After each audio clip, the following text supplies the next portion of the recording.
Hola, zaragocistas. Ha salido la sentencia del caso Osasuna y el Tribunal Supremo ha ratificado las sentencias condenatorias de la Audiencia de Navarra del año 2020, si bien es verdad que rebaja las sentencias por considerar que pagar primas a terceros por ganar no es delito, y de ahí pues se rebaja la sentencia, que la máxima pena había sido de 5 años y 7 meses. El caso es que unos se llevan la fama y otros cargan la lana. Desde luego que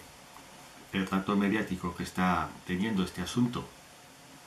por su importancia, por ser además el primer caso que hay condena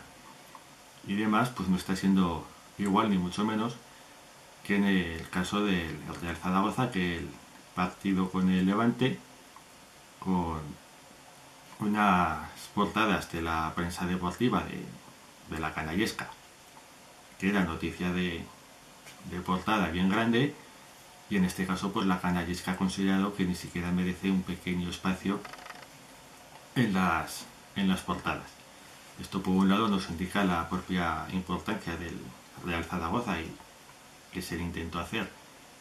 un chivo expiatorio de este asunto, pero al final ha sido otro caso el que ha tenido la sentencia condenatoria. Es un caso este en el que parece que hubo 650.000 euros, hubo dos intermediarios, Amaya y Xavi Torres, que como está en activo, pues ha trascendido más su inhabilitación y la multa que le han puesto. Está jugando aún en el Lugo, pero hay más cosas que comentar. Con un Betis ya prácticamente descendido, se le pagó esa prima por ganar al Valladolid, que también estaba implicado, y en la última jornada Osasuna ganó al propio Betis. De una manera, pues, al final, bastante curiosa, pues Osasuna acabó descendiendo a pesar de ese intento de salvación. Esos años en Osasuna, pues podríamos decir que era la época en la que no pagaba impuestos a la hacienda foral, en los que al final tuvo que vender la actividad deportiva de Tajonar y el estadio del Sadar al propio gobierno de Navarra para salir de esas deudas que se le dieron a pagar a muchos años. Luego ha habido dos leyes a favor de Osasuna, un aval y la propia reestructuración de la deuda, y como premio a esa buena gestión pues le han construido un nuevo estadio que no sé cuándo ni cómo pagarán. Y el caso es que hay que hacer la comparativa con lo que pasaría si aquí el Real Zaragoza hubiera sido condenado, hubiera estado sin pagar impuestos. Aquí no tenemos esa soberanía, pero bueno, tenemos una deuda todavía importante. Si el gobierno de Aragón le hubiese hecho dos leyes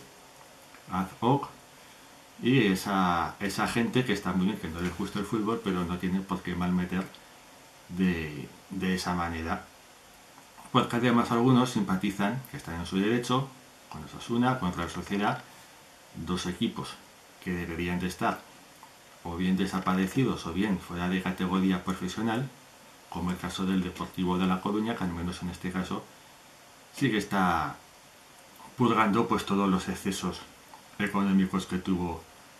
en su momento. Curiosamente son tres aficiones que tienen relación con lo que voy a decir,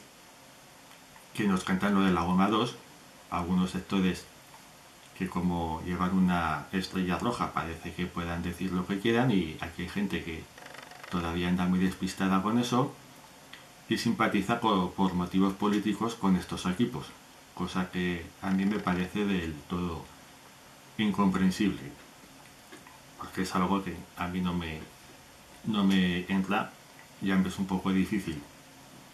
que al propio equipo de tu ciudad no tienes por qué ser hincha, pero si no te gusta el fútbol, no sé, ese desapego, esa siempre buscar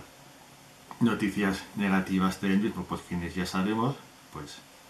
bueno, pues imaginaros lo que hubiera sido todo eso, más luego que se hiciera un estadio con coste público. Aquí se pretende hacer un campo nuevo con una inversión privada y aún se le está poniendo pegas y dificultades. El caso es que parece que también aquí, volviendo al tema inicial, Tebas tiene mucha menos vehemencia en este asunto, mucho menos empeño personal que el que tuvo con el Real Zaragoza, y de hecho parece que la persona que le está puesto, que fue a decir las irregularidades y eso que había en el club, el exgerente Ángel Vizcay, habló con Tebas que no se le sancionase deportivamente a Osasuna. Ya no es el caso Osasuna, aquí vemos que no pasa nunca nada. En todo caso hay sanciones a equipos pequeños, pero que parece que se puede hacer pequeños pactos o cosas que siempre se acaban soslayando, porque hemos visto en Italia ahora que le han puesto por el tema de las plusvalías 15 puntos menos a la Juventus. En su momento se le bajó también a la Juventus por amaño, al Milan hace más años también se le descendió. No les ha temblado el pulso en sancionar a los equipos más históricos y populares del país si han hecho mal las cosas. Aquí vemos que hay una manga ancha con todo, por mucho que presuman de medidas, y curiosamente esta misma semana hemos visto que la Liga ha dado al Real Zaragoza una charla sobre integridad. Bien conocemos cuál es la integridad del señor Tebas cuando puso aquella prima en el año 94 al Huesca por ganar en un amistoso al Real Zaragoza. Volviendo al tema de Osasuna, de este caso, pues no va a tener el recorrido que hubiese tenido de haber sido el Real Zaragoza. Además, que están con ese lema copiado de Osasuna nunca se rinde, pues bueno, la frivolidad de un baile en TikTok frente a lo que es la historia y la literatura, pues relacionada con una ciudad. Oiga, bueno,